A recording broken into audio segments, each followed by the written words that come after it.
Hello YouTube, today I'm going to be showing you a Dark Beast camping and slayer guide using a 1-hour test.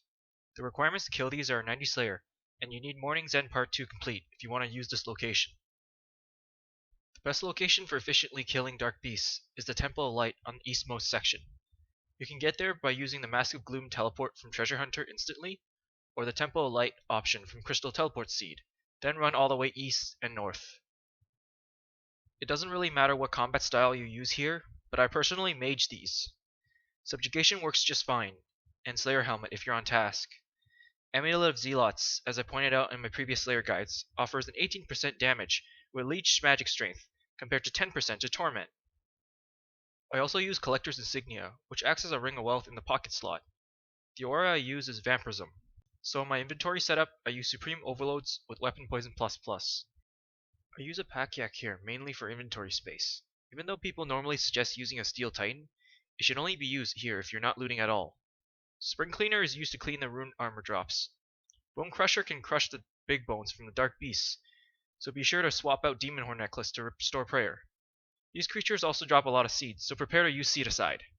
As I pointed out before, the Temple of Light is the best place to kill Dark Beasts, compared to Curadel's dungeon. This is because you can set up a cannon here, and there are more spawns than them. What it does is basically you can aggro Dark Beasts from firing the cannonballs and do a little bit of range damage. Personally, I place my cannon 1 square south and 1 square west of the rock scenery. Be sure to bring a lot of cannonballs here, around 4,000 or so an hour.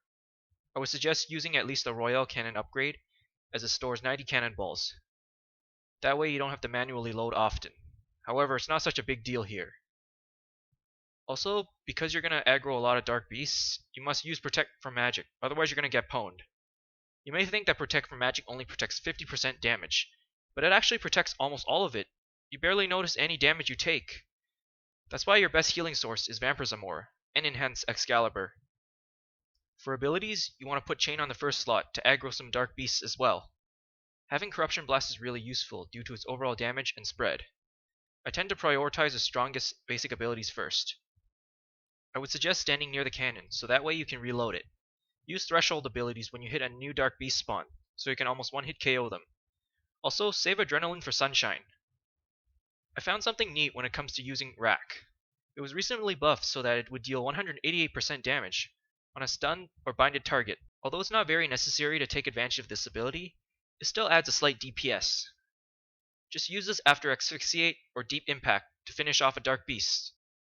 Dark Beasts are fairly AFK, but in this video I don't personally AFK.